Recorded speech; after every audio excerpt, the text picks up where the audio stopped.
Hello everyone. आप सब कैसे हैं? मैं उम्मीद करता हूं कि बहुत अच्छे होंगे और अपनी पढ़ाई को बहुत अच्छे से कर रहे होंगे। मैं Akash Kumar Bhadana ICT virtual classroom में आपका बहुत-बहुत स्वागत करता हूं मेरे प्यारे बच्चों। जैसा आपको पता है बेसिकली हमारी आपका 10th क्लास है और 10th क्लास में हम लोग देख रहे थे भारत और समकालीन विश्व सेकंड। तो उसी का जो पहला चैप्टर है उसके अंदर सब यूनिट थी, उनको भी हमने देखा था। हमने देखा था यूरोप में राष्ट्रवाद, इसको हम देख चुके थे। तो आज हम यूरोप के राष्ट्र के बाद सेकंड यूनिट यानी कि सेकंड चैप्टर शुरू होगा भारत में राष्ट्रवाद। तो आपने यूरोप के राष्ट्रवाद को पढ़ने के लिए आपने 9th क्लास और 10th क्लास में दोनों को मिलकर पढ़ा। आपने यूरोप को पढ़ा, आपने जर्मन को पढ़ा, आपने इटली को पढ़ा, आपने फ्रांस को देखा। क्लियर है? आपने वहाँ कैसे आपके रोमानी राज्य की कल्पना थी, ओटोमन साम्राज्य था, इन सभी की पूरी स्थिति, आपका उस समय का आपका नेपोलियन के युद्ध, राष्ट्र राज्य कैसे बने, रशिया में क्या चीजें, आपका राजनीतिक क्या स्थिरता थी, इन सभी को हमने देख लिया था। आज हम लोग बेसिकली भारत में देखेंगे कि भारत में किस प्रकार से राष्ट्रोदय हुआ, कैसे आपका नेशन डेवलपमेंट की थ्योरी आई, कैसे लोगों में राष्ट्रीय जो आपका नेशनलिज्म है वो बढ़ा, इन सबको देखते हैं। चलिए तो मेरे प्यारे बच्चों, हम चलते हैं सीधा डिजिटल बोर्ड पर। आप सभी ध्यान दें अच्छे से। और इसी में हम लोग देखेंगे भारत में राष्ट्रवाद। भारत में राष्ट्रवाद की अगर हम लोग बात करें, कह रहे कि जैसा कि आप देख चुके हैं कि यूरोप में आधुनिक राष्ट्रवाद के साथ ही राष्ट्र राज्यों का उदय हुआ। यूरोप में कैसा आधुनिक आपका राष्ट्रवाद बना और वहां भी क्या हुआ, नेशन डेवलपमेंट की जो थ्योरी थी, जो उदय था, वो आपका हुआ। इसके बारे में आप लोग सोचने लगे, बदलने लगेंगे कि कौन कहता है कि इनकी पहचान किससे परिभाषित होती है।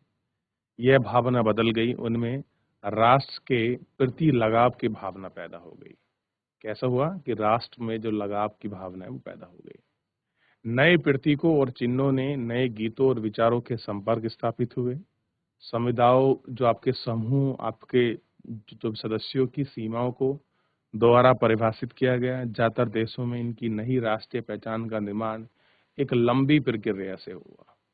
ठीक, आइए देखते हैं कि हमारी यह चेतना कैसे पैदा हुई, किस तरह की चीजें थी और क्या था। दूसरे उपनिवेशों की तरह भारत में कई आधुनिक राष्ट्रवाद का उदय परिघटना उपनिवेश के विरोधी आंदोलन पर घराव से जुड़ी थी। औपनिवेशिक शासकों के खिलाफ संघर्ष के दौरान आपसी एकता को पहचानने लगे थे। उत्पीड़न और दमन के साझा भाव और आपके विभिन्न आपके समूहों को एक दूसरे से बांधे हुए थे। लेकिन हर एक वर्ग, हर एक समूह के उपनिवेशवाद का असर एक जैसा नहीं था। उनके अनुभव भी अलग थे और स्वतंत्रता के मायने भी भिन्न थे। महात्मा गांधी के नेतृत्व में कांग्रेस ने इन समूहों को इकट्ठा करके एक विशाल आंदोलन खड़ा किया, परंतु इस एकता के टकराव में विभिन्न बिंदु भी निहित थे। पहले एक पुस्तक में भारत में राष्ट्रवाद का उदय अध्ययन था। वही आपने 20वीं शताब्दी के पहले तक कहानी पढ़ी।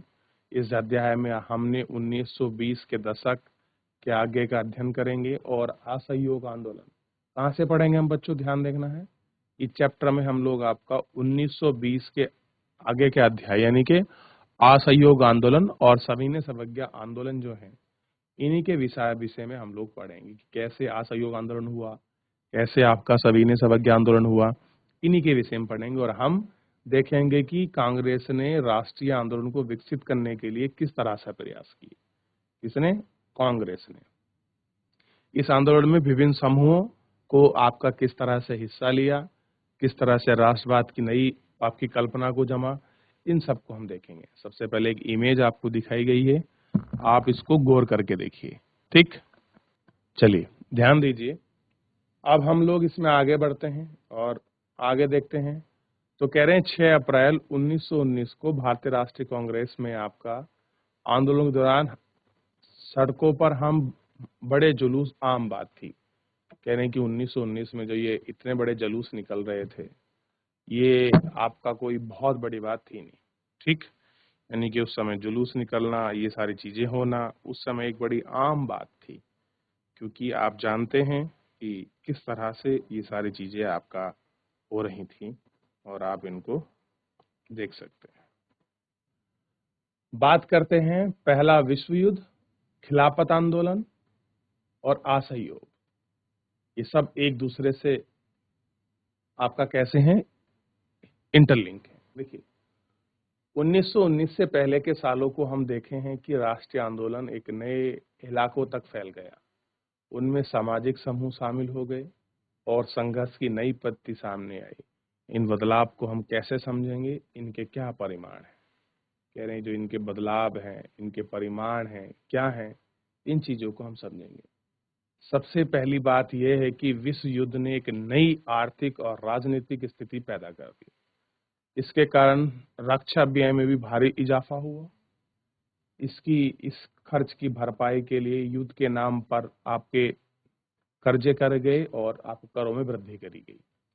कह रहे कि जब जिस तरह से युद्ध की जो आपकी भरपाई करनी थी, अब युद्ध तो कहाँ हुआ था, आपस में लड़े थे कुछ आपकी दुनिया की दो महाशक्तियां, लेकिन उसका जो आर्थिक और राजनीतिक इम्पैक्ट था और लोगों पर भी दिखाई दिया। जैसे युद्ध के खर्चों के नाम पर अब टैक्स बढ़ा दिए गए, टैक्स में आपका वृद्धि कर दी गई और इसके साथ जो आपका सीमा शुल्क है, सीमा शुल्क बढ़ा दिया, आयकर भी आपका शुरू कर दिया।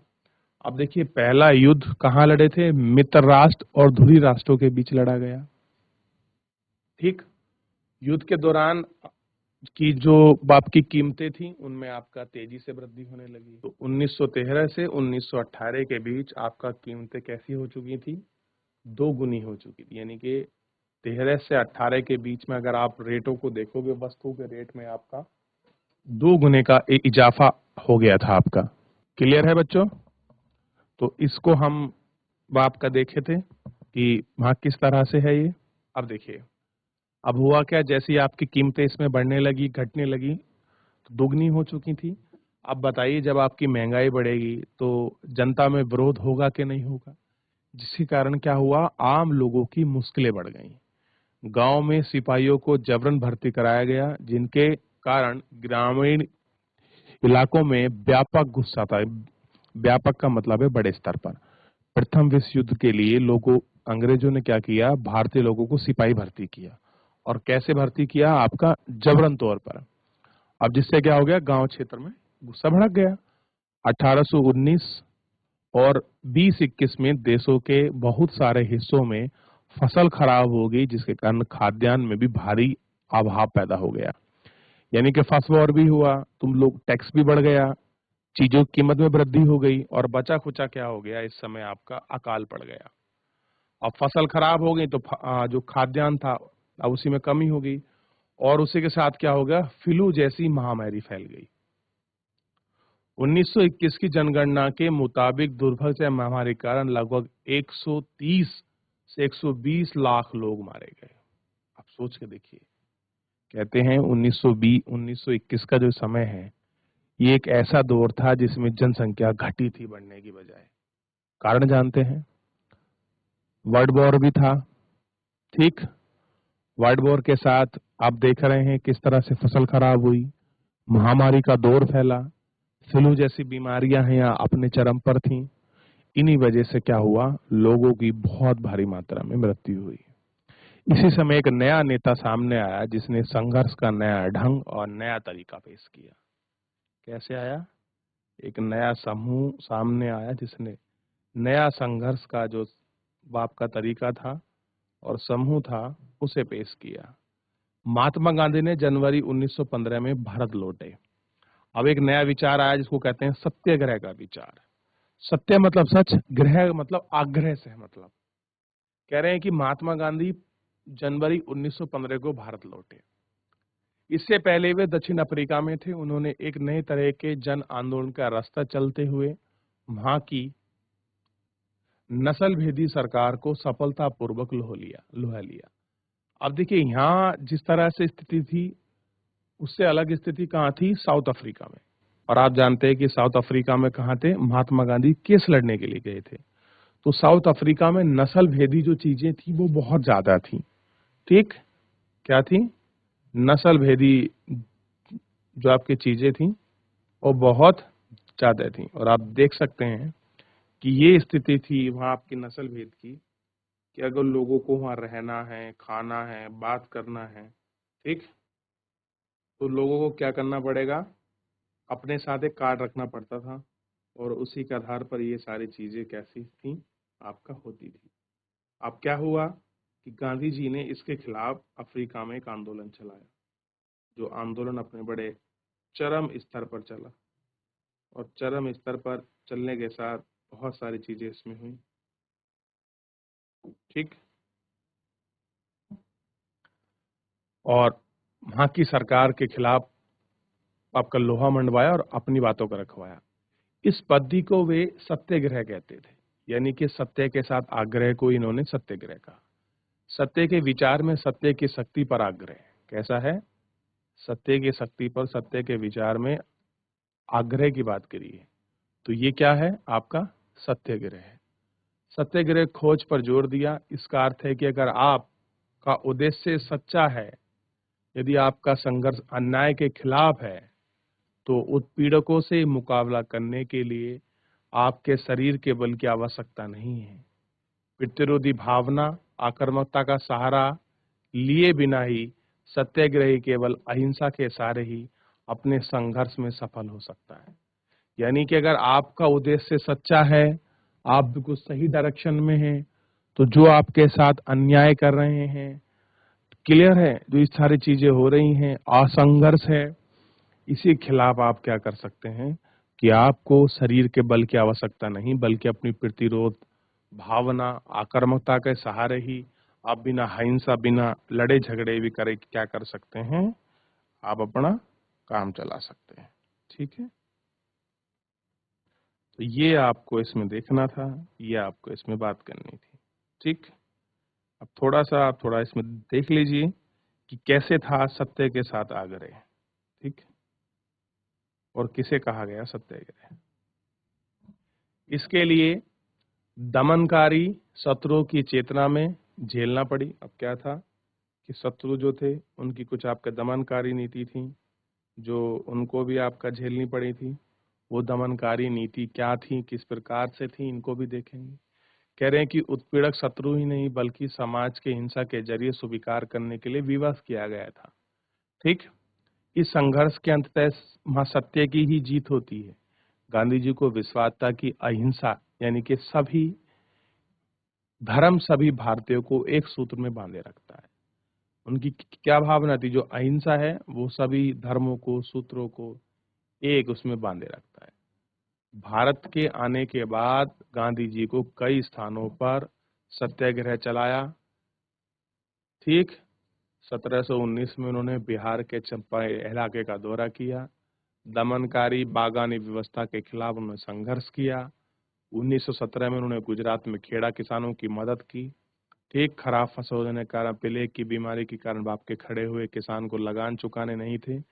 वे चाहते थे कि लगान मजदूरी ढीली कर दी जाए।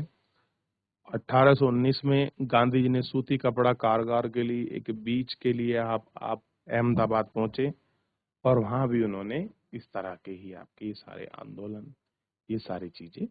अब देखिए, तो ये था एक शुरू का दौर। अगर आपसे पूछे सत्याग्रह कहा क्या है, सत्याग्रह का मीनिंग क्या है, आप किसको सत्याग्रह के आधार के रूप में देखते हैं, या फिर मैं पूछूं आपकी तरह से क्या है सत्याग्रह? देखा आपने? चलिए, तो इतना आप देख चुके हैं, पढ़ भी चुके हैं। थोड़ा इससे आगे बढ़ते हैं और आगे बढ़ जाएं। चलिए, तो अब बात करेंगे रोलेट एक्ट की। बड़ा प्रसिद्ध उस समय का एक्ट था और बहुत सारे इसमें संघर्ष हुए थे। लेकिन उससे पहले हम लोग सत्याग्रह पर महात्मा गांधी के विचारों को पढ़ते हैं कि महात्मा गांधी ने सत्याग्रह के विचार में क्या क्या चीजें कही हैं और देखते हैं। कहा जाता है कि निष्क्रिय प्रतिरोध दुर्बलता का हथियार है, लेकिन हमें लेख में जिस शक्ति की बात की गई है उसे केवल ताकतवर के ही इस्तेमाल कर सकते हैं। निष्क्रिय प्रतिरोध की शक्ति ही नहीं, इसके लिए सघन प्रक्रिया भी होनी चाहिए। दक्षिण अफ्रीका का आंदोलन निष्क्रिय नहीं बल्कि सक्रिय आंदोलन था। कैसा था? निष्क्रिय आंदोलन नहीं बल्कि आपका सक्रिय आंदोलन था। सत्याग्रह शारीरिक बल की नहीं, सत्याग्रह में अपने शत्रु को कष्ट पहुंचाना नहीं, अपने शत्रु को विनाश करना नहीं चाहता। सत्याग्रह का प्रयोग दुर्भावना के लिए कोई स्थान नहीं है। सत्याग्रह का मतलब है आत्मबल से। सत्याग्रह का मतलब क्या है? आत्मबल से। सत्य आत्मा का आधार होता है, इसलिए बल को सत्याग्रह का नाम दिया है। आत्मा हमेशा ज्ञान से लैस होती है, उन्हें प्यार की लौ जलती है और अहिंसा सच्चा धर्म है। और कैसे है? जो अहिंसा है वो कैसा है? आपका सच्चा धर्म है। ये आप देख सकते हैं कि सच्चे धर्म में क्या है, अहिंसा किस प्रकार है। देख लिया। चलिए, आप कह रहे हैं कि कोई संदेह नहीं है कि भारत विनाशकारी शस्त्रों के मामले में ब्रिटेन और यूरोप का मुकाबला कर सकता था। उस समय की बात बता रहे हैं कि अगर अगर शस्त्रों की बात करें तो भारत उस समय कोई मुकाबला आपका नहीं कर सकता था।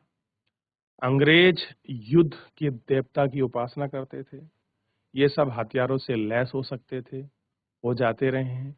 भारत में करोड़ों लोगों ने आपका कभी हथियार लेकर नहीं चलाए। उन्हें अहिंसा का धर्म को आत्मसतत बाप का कर लिया गया था। तो सत्य क्या है? सत्याग्रह कैसा है? उसमें हिंसा की, कायरता की किस प्रकार की स्थिति है? अहिंसा का मतलब कैसा है? आत्मिक बल से है। क्लियर है? और सत्य ही वो आग्रह है, या कह सकते हैं सत्याग्रह क्या है? आत्मा का वो बल है जिसमें शारीरिक बल का कोई स्थान या कह सकते हैं कि कोई महत्व इसमें नहीं है। बात करेंगे रॉलेट एक्ट की। और रॉलेट एक्ट कब आया था? तो 1919 में सर सिडनी रॉलेट एक्ट की अध्यक्षता में ये एक्ट आया था। क्या था इसके विषय में हम लोग आपका इसमें गौर करके देखेंगे और अच्छे से हम लोग इसमें बात भी करें। कह रहे कि इसकी कामयाबी से उत्साहित गांधी जी ने 1919 को प्रस्तावित रोलक एक्ट के खिलाफ एक राष्ट्रव्यापी सत्याग्रह आंदोलन चलाने का फैसला किया। भारतीय सदस्य के भारी विरोध के बावजूद इस कानून को इंपीरियल लेजिस्लेटिव असेंबली में बहुत जल्दबाजी से पारित कर दिया गया। कहाँ पारित किया है? इंपीरियल लेजिस्लेटिव काउंसिलिंग में बहुत जल्दी पारित कर दिया गया। इस कानून के जरिए सरकार को राजनीतिक गतिविधि को कुचलने और राजनीतिक कैदियों को 2 साल तक बिना मुकदमा चलाए जेल में बंद रखने का अधिकार था। यानी कि किसी भी आपका पॉलिटिकल एक्टिविटी को ये क्या कर सकते, कुचल सकते थे, किसी भी कैदी को पकड़ सकते थे और 2 साल तक बिना मुकदमा चलाए जेल में रखने का अधिकार था। महात्मा गांधी ऐसे अन्यायपूर्ण कानूनों के खिलाफ अहिंसा ढंग से आपके नागरिकों की अवज्ञा करना चाहते थे। इसे 6 अप्रैल को एक हड़ताल से शुरू होना था। कब था? 6 अप्रैल से इसको शुरू करते थे। किसको? रोलेट एक्ट को कब शुरू करना था? 6 अप्रैल से इसको प्रारंभ करना था। अब देखिए, प्रारंभ होगा तो उसके लिए एक पूरी पृष्ठभूमि तैयार की जाएगी। पृष्ठभूमि होगी, एक उसकी रूपरेखा होगी जिसके अनुसार क्या कर सकें, ये सारी चीजें चलें। कह रहे हैं कि विभिन्न शहरों में रैली जुलूस का आयोजन किया गया। रेलवे वर्कशॉप में कामगारों की हड़ताल चलते गए। दुकानें बंद हो गईं। इस व्यापक जन उभार से चिंतित और रेलवे और आपका टेलीग्राफ जैसी संचार सुविधा भंग हो जाने की आकांक्षा में भयभीत राष्ट्रवादियों ने अंग्रेजों ने राष्ट्रवादियों का दमन करना आपका शुरू कर दिया। अमृतसर में बहुत सारे स्थानीय नेताओं को हिरासत में ले लिया गया। गांधी जी के दिल्ली में प्रवेश करने पर पाबंदी लगा दी। 10 अप्रैल को पुलिस ने अमृतसर में एक शांतिपूर्ण जुलूस पर गोली चला दी। इसके बाद बैंक, डाकखानों, रेलवे स्टेशन पर हमला करने लगे। मार्शल लॉ लागू कर दिया गया और जनरल डायर ने भी अपनी कमान संभाल ली।